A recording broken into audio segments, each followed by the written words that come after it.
760. Her name is Julia Anto, and we're happy to have Julia on the air with us here today. Julia is somebody who, well, she knows her way around the weight room.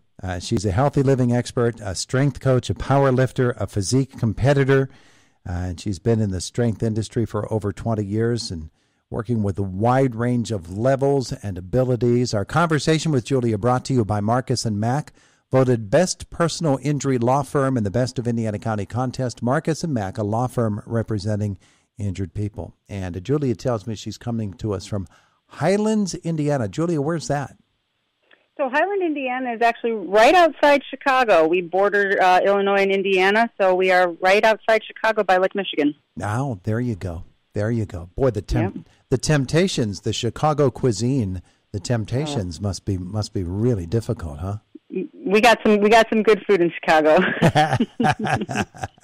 Well, speaking of good food and maybe eating too much of it, or at least some of the foods that we shouldn't be eating too much of, obesity rates among adolescents and teens are on the rise, according to this new study. I want to get into that with you today and ask you, first of all, why is it, Julia? Is it pandemic related? Is it simply the way that the culture has gone? What's behind this?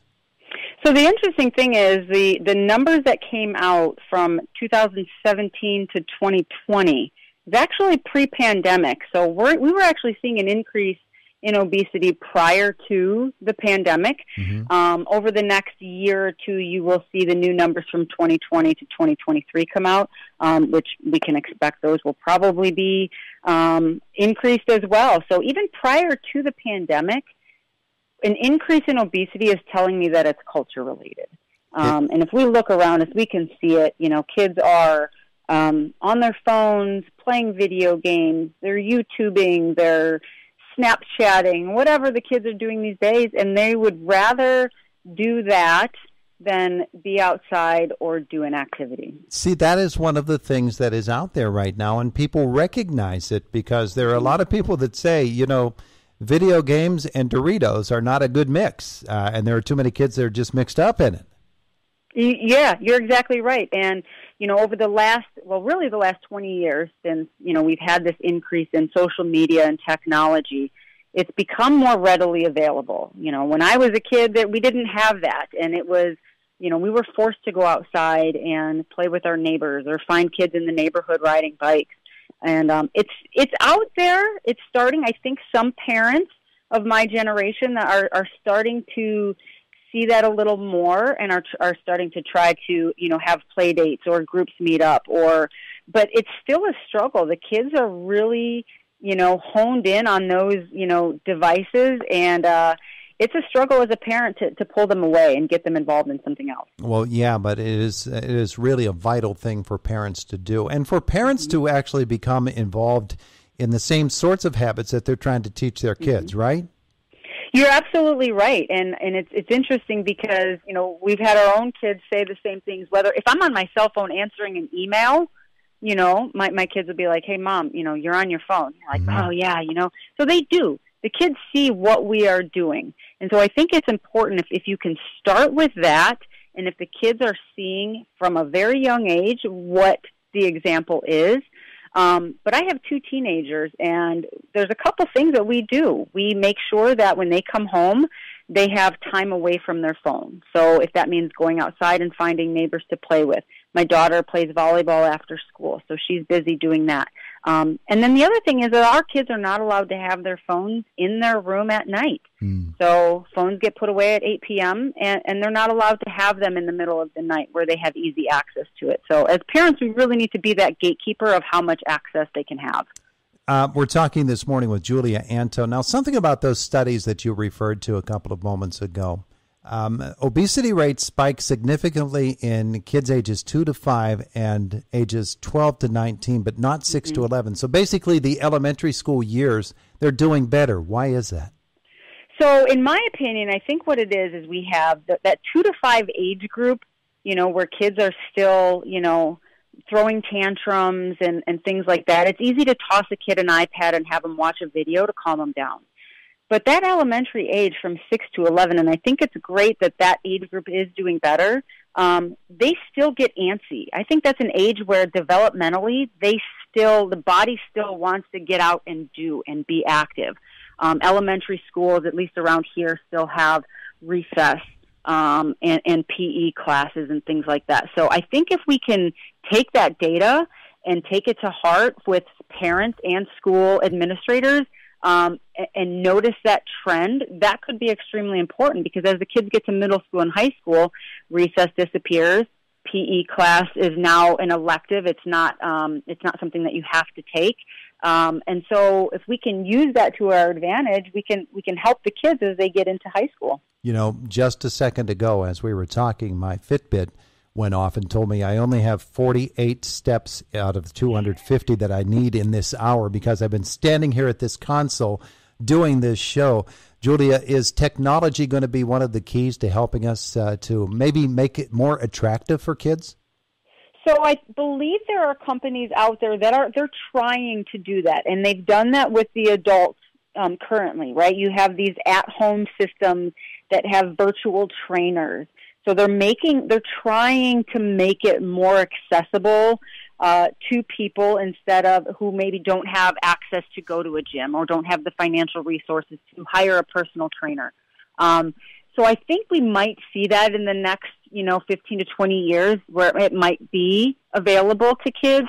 There's YouTube videos of kids, of exercise programs for kids and things like that. But I think the real issue is again, if we have to be aware that technology can be the problem, and also the solution. So we just have to find that balance of where that line can be drawn, because there's so much more to getting the kids outside of technology, conversing with friends, having social interactions. We know that's good for their development. So I think if we can continue to do that, it will far outweigh any technology any day. Pretty slick move by you there, Julia. You said get them outside of technology. Getting outside, I mean, putting on the sneakers, opening the door, and breathing the air we always call it, our friend Bill here at the radio station calls it going outside and smelling the town.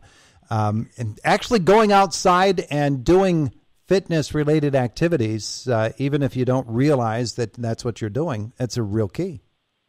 You know what? And it's funny that you say that, because when I was involved in the youth fitness program here in town, we had a lot of parents that were bringing their kids to us just for physical activity. They didn't play sports or anything, but their parents needed them to move. And the games that we played and the activities we did with them, we were getting them to exercise without them knowing it, in a sense, but it was fun for them. And so as parents, again, here's technology being resourceful for us. There are so many resources out there for parents to come up with these ideas or to meet up with other parents and family members to do these activities. So making it fun for the kid has to be there, or they won't want to do it. We're talking with Julia Anto today. Julia is talking about childhood obesity with us, and we've been focusing really on the fitness aspect and the exercise aspect and the play aspect of it all. But also nutrition has to be a big part of this. It really does, and unfortunately, the food industry it's a moneymaker, and it's difficult to get around it, because food companies are using cheaper ingredients, which means more highly processed and less healthy for us, so they can make more of a profit. That's just the realistic fact of that nature. So I think parents, it is a struggle, but it starts at that young age. As soon as we start feeding our kids those, unhealthy, highly processed foods, their palate changes. So the longer we can give them the fresh things, the fruits and the vegetables and the homemade meals, if it's possible, rather than driving through, the fast food drive-through, it really does help their palate as they get older. I've seen it with my own kids. The older they get, they want to eat the microwave options, that the frozen things that are easy to grab. But we make sure that we cook a home cooked meal 3 to 4 times during the week, so the kids have something fresh and healthy to eat when they get home from school. Now, the studies you talked about referenced up to the year 2020, and that's when the pandemic hit. I would assume that the problem has gotten even worse since then. Oh, for sure. And again, we're talking about as programs in schools shut down, there was less for kids to get involved with. And then you had these kids e-learning from home. So now you compound that with, as we talked about before, the parents just, the kids going, I'm bored, I don't know what to do. And the parents are struggling now to get their kid to, be quiet, leave me alone, I'm trying to work from home, whatever the case may be.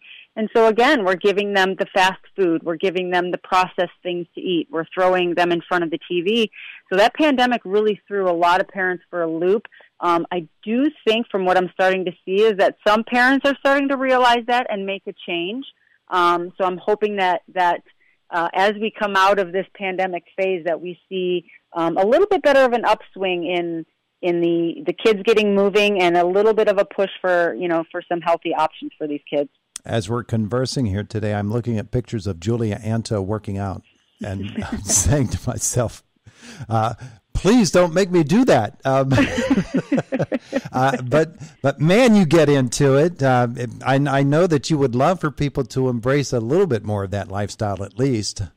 Absolutely, and it's interesting that you bring up, working out and weight training, and that's something that we've seen more kids, preteen and teens getting involved in, is weight training. We find that it is a very empowering thing for them to do, to be able to see how strong they can get, and that's something that I've always preached to the kids that I've worked with and coached, is that getting stronger is a very useful and empowering thing. So weight training is a great option if you're struggling as a parent in finding what your kid might enjoy doing. We know that overweight kids struggle running around because it's hard on them. They can't breathe or they have asthma problems. Weight training is an option for preteens and young teenagers to get involved in that might be suitable if you've never tried it with your kid, if they're not into soccer, if they're not into basketball. So it is definitely an option that more kids are getting involved in and can help them stick with that healthy lifestyle. Typically when we think of exercise, we just think of, running, right, or playing a game or a sport. Sure. But weight training is definitely a good option. All right, that being the case, Julia, resources, tell me what we do to learn more. They can, just as you did, if you Google my name, Julia Anto, you can find me on Facebook and Instagram. There are lots of resources. They can reach out to me, and I'd be happy to steer them in the right direction. Finding a local Facebook group, a local parents group with, that offers options for kids and after-school programs. And there's also professional sports now that are doing, the NFL has their Play 60 and things like that. So we can use technology to our advantage to find the resources out there and getting our kids involved and in that healthy lifestyle before it's too late. That's a good thing. It's a really good thing. Julia, thanks so much for spending so much time with us today. Appreciate it.